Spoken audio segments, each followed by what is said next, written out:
Oh, hello. Thank you for watching Common Sense Cooking. I'm James. Hope you're having a wonderful day. In my last video, I promised that I would talk about culture. So obviously we're going to talk about pipes and smoking jackets and Wagner and the like. Unfortunately, my servant is currently washing my smoking jacket, so I'll have to do with my bathrobe. Hope you can forgive me. Alright, that was terrible. I'm sorry, guys.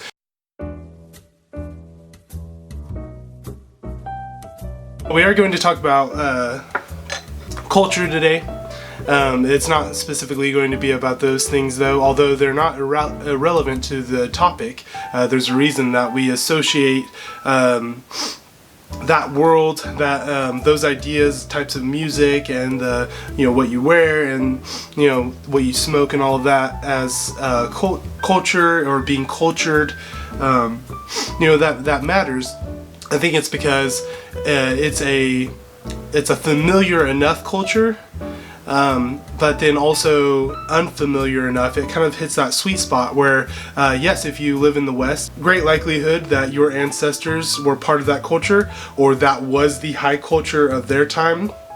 And so we've kind of bubbled off these particular manifestations and beliefs and everything as being cultured, because in all honesty, when we look at our own lives and what we do, and what we do and what we don't do, and how we mark out our days and all of that, it's hard to say, it's hard to see that as culture because it's just our lives.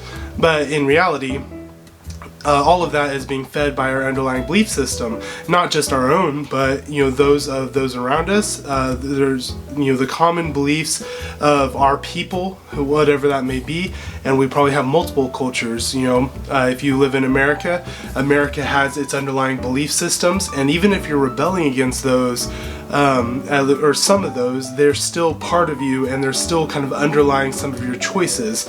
Well, all of those choices that we are making based on our underlying belief systems, that is what culture is. As an example, like going into politics, which of course is the worst thing you can do if you want to get more views on YouTube.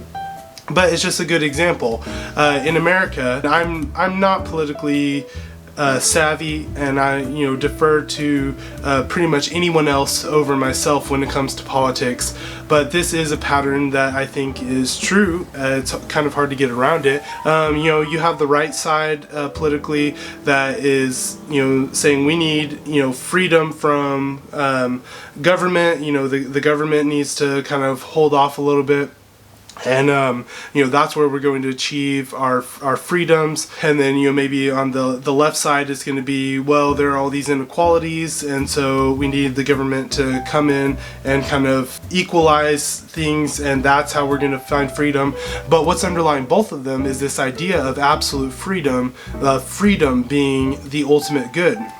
That's not a given. I can say that, and it's going to be very difficult for any of us who live in the West, who live in America especially, to understand that it's not an absolute given that freedom is the ultimate good, but that is a belief system that underlies our country and has for the last couple hundred years or more, is this idea that freedom is the absolute good. But even our completely opposing parties within the political spectrum are working with that belief system, and they're interpreting them differently and then fighting against each other. If you take someone from 500 years ago in Europe under a monarchy, and you have them debate, they're going to look at both the right and the left and say, you guys are basically the same, because of that underlying belief system. So most of where we live is on this surface level. These differences that we think they make a difference. These surface things are manifestations of the underlying things. But these surface things and we're arguing about, and we see there's all these major differences. But what we're going to talk about is those underlying belief system, because that's what manifests culture. Culture is whatever you believe is going to affect how you act. And even more importantly, whatever beliefs you hold in common with your people, whatever that means, your people means. Who wants to have a belief system that you just made up for yourself? You know, we live in such a rebellious culture that, you know, of course we're looking at everything around us and saying that's wrong, that's wrong, that's wrong, that's wrong, and then, you know, kind of creating for ourselves this new culture, this new idea, this new way of doing things, because we're like, you know, everyone's doing it wrong. But I mean, ultimately, like, what you create is, it's not culture. Like, what you're creating is just an ideology for yourself. What are the chances that you're right in that case? Is a question that I ask myself, honestly, whenever I get into that mindset, because I'm very prone to that mindset. I'm very prone to criticism of other people, very prone to criticism of how things are done. But then I have to ask myself, well, it's like, well, how are you going to do it better? And if it's not based in something that has a much stronger base, as opposed to just being something that I create for myself, which is very narrow and, I mean, is sure to break and wither away. You know, it matters that the foundation on which your life is built and the actions you take and the choices you make is on something that is large, is on something that has foundation and purpose. So now let's get to the meat of it, which is Orthodox culture. So in my website, I claim that the point of the project, that these videos, my blogs, all of that, the point of the whole project is to be one about cultural discovery. Because as my family and I have become Orthodox and are becoming more Orthodox with time, hopefully, God willing, all of those little manifestations of our lives, all those little choices, actions, all of those things are going to be changing as the underlying belief system is going to be more and more melded into orthodoxy. And the thing is, my family and I aren't doing that on our own. You know, there are people all across the world who are Orthodox, and they are also working towards the same, hopefully, God willing, they're working towards the same orthodoxy, or ultimately union with God, and we're going to see similar manifestations. I kind of hinted at the difference between essential aspects of culture and circumstantial aspects of culture. If culture had to be perfectly unified, then there would be no room for art. There would be no room for these changes and differences for, Wagner and Beethoven, for, just these different expressions of creativity, which are essential because we're made in the image of God, and God is, what we can see from the very beginning, is creative, and so, we are supposed to have that creative freedom. So there has to be a difference between essential aspects of culture and circumstantial aspects of culture.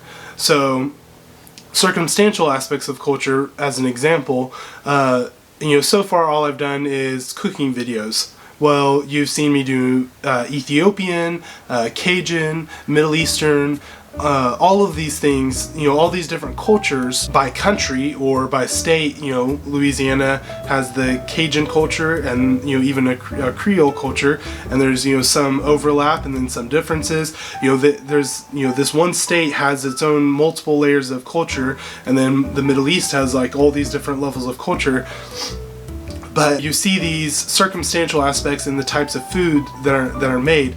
So I might make a Cajun dish, like I'm coming up with a video on a Cajun dish, so that we can use the Cajun spice blend that we did a few episodes ago. I'll do a Cajun recipe, and maybe someone in Greece looks at that, an Orthodox person in Greece, they're going to look at that channel and maybe they're like, oh, that's very interesting, that's very exotic, that's very different from my own food. Or maybe they'll be completely off-put and be like, that sounds disgusting. And the thing is, they can be Orthodox, and I can be Orthodox and really enjoy that Cajun food.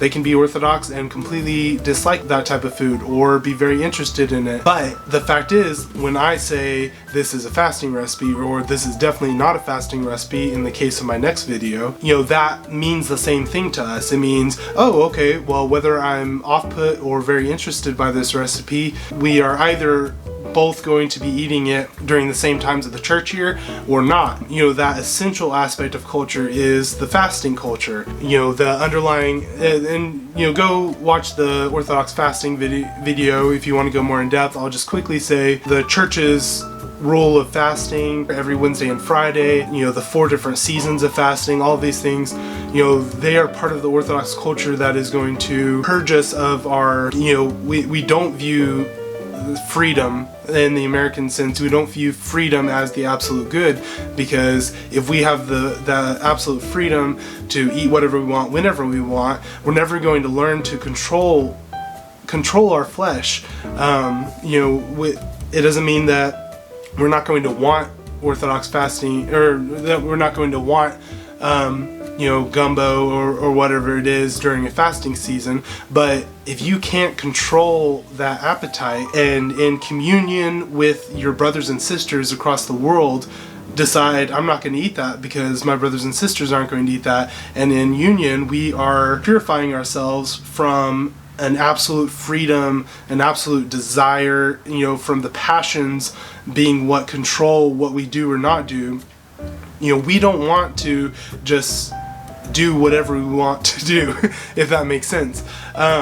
Because the heart is deceitful above all things. We know that we need healing, and so we are going to let a standard outside of ourselves, something that we all hold in common, control when we're going to eat and not eat certain things, and that's going to be part of our salvation. So fasting is just one example of culture. It's a standard, that an underlying belief or a standard that is outside of each individual, that it doesn't matter what country we're coming from, it's something that we hold in common. And when you read the church fathers, there's so much, no matter where they're from, there's so much common. They're all seemingly talking about the same things, and most of the church fathers that you're reading had absolutely no connection with, or not absolutely no connection, but we have immediate communication wherever we want in the world. We could, if we wanted to, reach somebody wherever they are. But for most of history, that wasn't the case.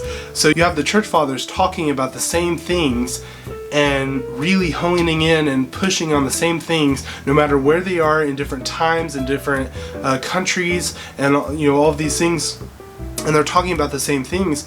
And it's because Orthodoxy has a culture that is ultimately guided by the Holy Spirit. I mean, Christ came to be the fullness of revelation to humankind. Previously, we had revelation from God through the law, through the prophets, through the scriptures. But then Christ came to be the fullness of revelation. Everything we need to know about God, one, we can't figure out for ourselves, so we needed it to be revealed to us. But he came to reveal everything that we needed to know. Well, how is that going to be preserved over time? Is it meant to just be broken off and fractured into hundreds of thousands of denominations? No, I don't believe so. I don't believe it is meant to be broken apart like that. Christ very strong and very clear about unity, and that we were to have everything in common, and that we were supposed to be unified. And you can see, throughout the church fathers, and throughout we'll just say, for those who may not be Orthodox and may not understand what I mean by that, just the writings of Christians throughout the last 2,000 years, you can read those writings and see these common threads, these common focuses, these common things that they all had in common, no matter what time or place they were from. And that commonality and those beliefs that supposedly, and of course I believe wholeheartedly, are rooted in the revelation of Christ and preserved throughout the centuries by the Holy Spirit, not to be fractured indefinitely. Those common beliefs that produce the common fasting practices that are the same in the Orthodox Church now as they have been throughout the centuries. These commonalities are the Orthodox culture. Whatever roots and remnants I have of myself of the American culture that are circumstantial and in in line with the deeper roots of Orthodox culture, those things will live on, and that'll be great. It'll be fine.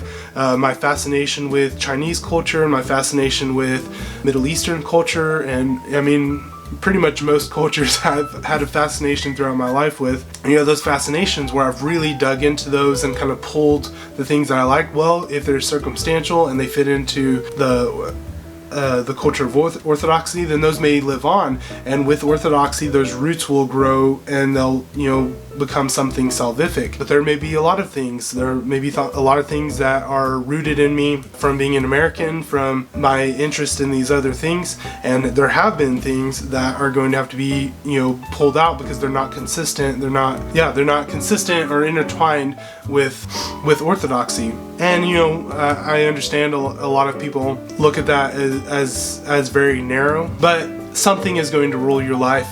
Something is going to decide, is going to be underlie the choices that you make. I want that thing to have substance, to have history, to have foundation. I still have a lot of roots that are going to have to be pulled out, and I have a lot of things that are going to have to be changed. I'm not strong enough to do that. I have to submit to God to finish that process. And so I know while I'm talking about this Orthodox culture, I'm also showing in my own manifestations that there's still parts of me that are outside of it. I think that's something that's unique about Orthodoxy, in that the circle that you point to as your religion, and you say this is the circle where salvation, where what every religion is trying to get to. The circle is something that you're not necessarily all the way in. You're not absolutely inside the circle saying, hey, you need to be in here with me. It's a, hey, we need to be in that circle. I'm trying to be in that circle. I want everybody to be in that circle. But it's hard, and you have to rely on God, and you have to be patient, because God could, if he wanted to, just pick you up, put you right in that circle, which would mean that your entire life, everything would be perfectly aligned with the will of God. Except the thing is, you still have free will. So if God were to realign everything, realign all of your brain waves, so that you've all the ways that sin has changed the way your brain works, all the ways sins have changed your body, all the ways that you have been affected by sin. He could perfectly unify all those things right now, put you perfectly within Orthodoxy, and then you would still have to wrestle with pride, because then all of a sudden you are this high wonderful being, much like Lucifer was, and you've been given all these corrections that you want in your life. I mean, you guys know, you've seen me in videos, I'm overweight, and that is due to my sin. I would love to wake up in the morning and all of the effects of my sins be taken away, and then my mindset about food be completely changed, so that I never overeat in my life. I have a perfect understanding of when to eat and when not to eat, a perfect keeping of the fast. I would love it if all of that was in line, but I would still have to open the door and not look at everybody else's sins thinking, well, I've overcome them, I've overcome these things. And pride is the thing that will block off God's grace above anything else. Humility is how we open ourselves to God's grace. God's grace is the only thing that changes us. God is the only one that changes us. And humility is that door that we open up and accept that. So if God were to perfectly align us into the perfect version of ourselves, and we were not prepared in a way so that pride didn't then immediately shut us off to God's grace, we would immediately just fall completely out and maybe become irreparable. Because how difficult would it be after that point to then be brought to the point where we would feel like, oh, I still need God. I'm really covering a lot of different topics in this, not just culture. I hope that's okay with you guys. I mean, I definitely want to know if my rambling is a little bit too much. I completely understand, and I can work on that. But it helps. I can't trust my own perspective, so it helps the more specific you can be in your criticisms or your encouragement. Don't encourage me too much, because that can be bad for my humility. If you can, provide me some feedback and let me know what is more helpful, if it is more helpful to be completely focused in, or if it is helpful for me to be a little bit kind of reaching out into these different segments, or anything in between. That would be very, very helpful, because I know I go off onto a lot of tangents, and that's just part of my personality. But you know, this project is a service. It's not just an expression. It's not just focused on me doing whatever I want. It is intended to be helpful for other people, and otherwise it's useless. So I do want to be as helpful as I can. If there's something that I could change in order to do that, then absolutely let me know. Man, I probably missed out on a lot of aspects of what culture means. I guess for example, you know, whenever I'm doing woodworking, cooking, gardening, all the things that I plan to do on this channel and kind of show you. Ultimately, I mean, we're on rented land in a rented house and everything, so I wouldn't necessarily call this a homesteading channel. To some degree, it's the idea is there that this will be a little bit of a homesteading channel, just because it'll be focused in on all the different aspects of our lives.